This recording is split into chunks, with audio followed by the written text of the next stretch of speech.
Parents మెచ్చిన university Sankal Chand Patel university Gujarat. Almost 3 years పైన అయిందండి నేను ఫస్ట్ టైం కథ అయిని. అప్పుడు ఆల్రెడీ గేమ్ చేంజర్ షూట్ జరుగుతుంది. ఆ టైంలో ఈరోజు నరేషన్ ఉంది. ఒకసారి దసపల్లాలో కూర్చుందాము అనే డిస్కషన్ దసపల్లాకి వెళ్ళడం జరిగింది. ఆల్మోస్ట్ మధ్యాహ్నం టైంలో ఆ టైంలో వెళ్ళాము. ఆల్మోస్ట్ 3.5 అవర్స్ పైన నరేషన్ ఇవ్వడం జరిగింది.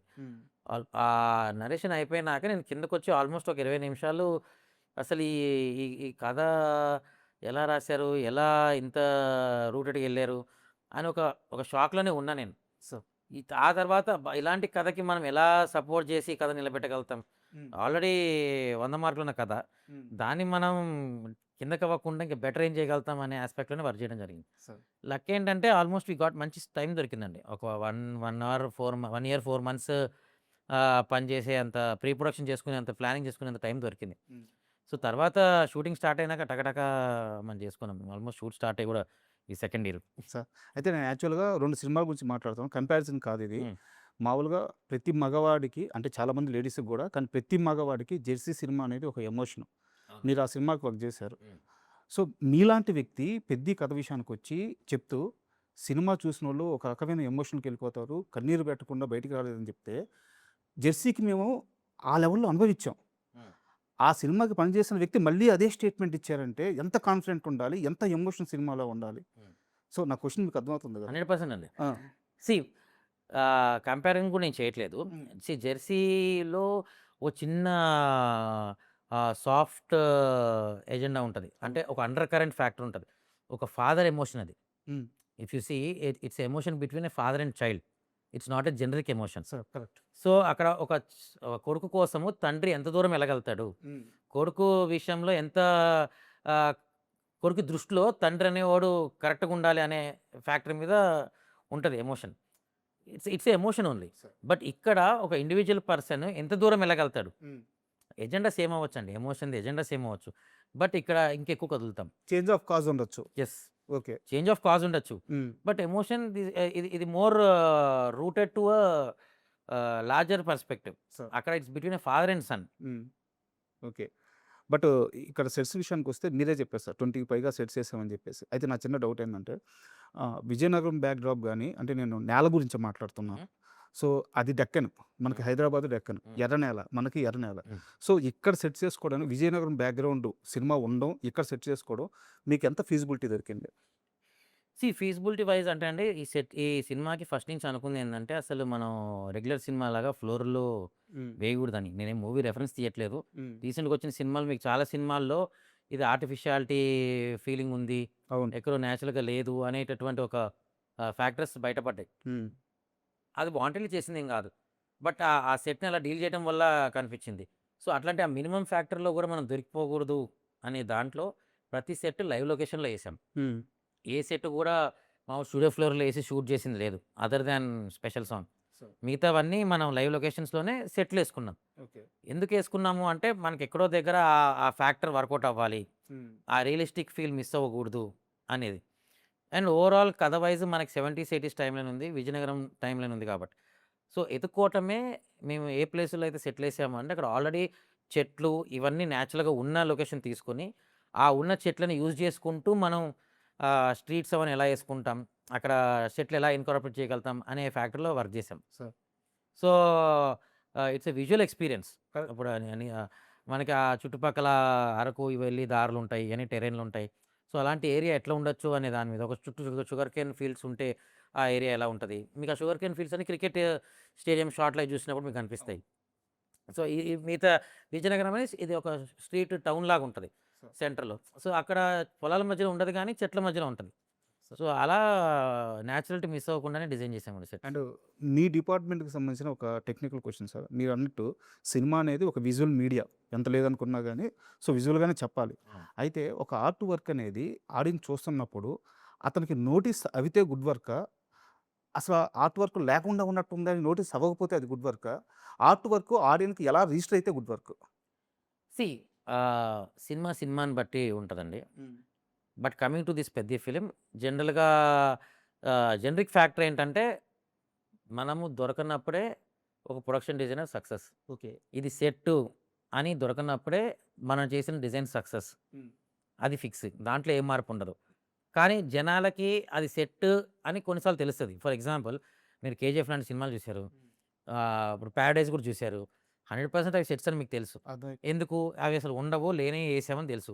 అక్కడ తప్పదు. అది సెట్ అని తెలిసినా మనకది విజువల్ ఎక్స్‌పీరియన్స్ ఇయ్యాలక్కడ. సార్. ఇక్కడ ఏంటి రియలిస్టిక్ ఫిల్మ్ ఒక బయోగ్రఫీ లాగా డీల్ చేస్తున్నాము. ఒక స్పోర్ట్స్ డ్రామా అన్నప్పుడు మోర్ గ్రౌండెడ్ ఉండాలి. సో, రియలిస్టిక్‌గా ఆ జనాలకి ఎక్కడో దగ్గర మనం చూసిన ఫీలే ఉండాలి. లేతే తెలిసిన ఫీలే రావాలి. సో, ఆ బేస్డ్ మీద ఆ డిఫరెన్స్ ఉంటది. సో, ఖచ్చితంగా రియలిస్టిక్‌గా దొరకకపోతేనే సూపర్ అండి. కానీ దొరకకపోతే ఏంటంటే అది మన వర్క్ అని తెలీదు. బట్ అసలు అది మ్యాటరే కాదు. మనం దొరకకపోవటమే గ్రేట్. సార్ మొత్తం మీరు ఎన్ని నెలలు పని చేశారు మొత్తం పెద్దికి? ఆల్మోస్ట్ కథ విన్నప్పటి నుంచి ప్రీ ప్రొడక్షన్ నుంచి అయితే ఆల్మోస్ట్ 3 ఇయర్స్ అవుతుంది. ఈ 3 ఇయర్స్ స్పాన్‌లో రామ్ చరణ్ గారు వర్క్ చూసి లేదా మీరు పడే కష్టాన్ని చూసి మీ దగ్గరకొచ్చి మీతో మాట్లాడిన ఆయన ఫీలింగ్స్ షేర్ చేసిన మూమెంట్ ఏవైనా ఒకటి షేర్ చేస్తారా? జనరల్‌గా అండి ఆయనకి నాకు ఇంటరాక్షన్ బానే ఉంటది. లైక్ ఎవ్రీ సెట్‌లో ఆయన ఏది ఏంటి, ఎందుకు చేశాము అనే ఇన్పుట్ అడుగుతారు. ఎందుకు చేయాల్సొచ్చింది ఇట్లా అని, లేతే ఏదైనా ఇంట్రెస్టింగ్ ఉంటే ఇది బావుంది అని. సో, వెరీ క్యాజువల్‌గా ఏ సెట్ కూడా మనది చిన్నవి కావు. సార్. ఆల్మోస్ట్ సెట్ మొత్తం చూడాలంటేనే కనీసం ఒక 1 గంట, 2 గంటలు కలిసి తిరిగితే అవును. గాని పనవ్వదు. అవును. సో, ఒక్కొక్క బ్లాక్‌ని బట్టి, సెట్‌లని బట్టి ప్రతి దగ్గర ఇదైంది. మన ఫ్యాక్టరీ అని చెప్తున్నా కదా! ఆ ఫ్యాక్టరీ కూడా అసలు ఎవరు సెట్ అనుకోలా. యూనిట్ వాళ్ళే అనుకోలా. తర్వాత కాదు మనం ఇక్కడ సెట్ ఏసాము, ఇవి మళ్ళీ పీకుతాము అనేంత వరకు ఎవరికీ అది సెట్ అని తెలీలా. సో, ఒక్కొక్క దగ్గర ఒకటి వర్కౌట్ అయిందండి. ఆయనకిచ్చిన ఆయనకి కాంప్లిమెంట్. బాగా కుస్తీశాల బాగా నచ్చిందాయనకి. ఓకే. హ్మ్.